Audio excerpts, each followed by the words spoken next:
অর্থনৈতিক শ্বেতপত্র কমিটির চূড়ান্ত প্রতিবেদন জমা। প্রতি বছর গড়ে পাচার হয়েছে $16 বিলিয়ন।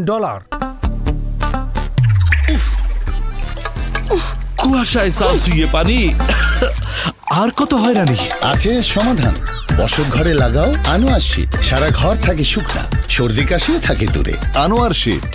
অর্থনীতিতে অনিয়ম ও দুর্নীতি তদন্তে গঠিত শ্বেতপত্র প্রণয়ন কমিটির প্রধান ডক্টর ডব্লিউ ভট্টাচার্যের নেতৃত্বে গঠিত কমিটি প্রধান উপদেষ্টা অধ্যাপক ডক্টর মোহাম্মদ ইউনুসের কাছে তাদের প্রতিবেদন জমা দিয়েছেন। 1 ডিসেম্বর রাজধানীর তেজগাঁও প্রধান উপদেষ্টার কার্যালয়ে আয়োজিত এক অনুষ্ঠানে এই প্রতিবেদন জমা দেওয়া হয়।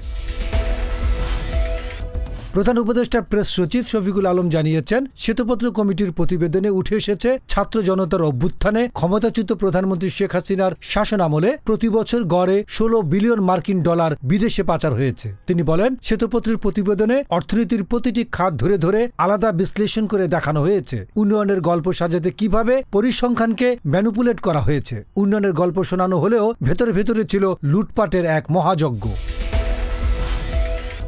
প্রতিবেদন গ্রহণ করে প্রধান উপদেষ্টা বলেন, এই প্রতিবেদন আমাদের জন্য একটা ঐতিহাসিক দলিল। আর্থিক খাতে যে ধরনের ঘটনা ঘটেছে তা ছিল একটা আতঙ্কিত বিষয়। আমাদের সামনে এই ঘটনা ঘটেছে, কিন্তু কেউ এটা নিয়ে কোনো কথা বলেননি বলেও তিনি উল্লেখ করেন। ডেস্ক রিপোর্ট, গণমানুষের আওয়াজ।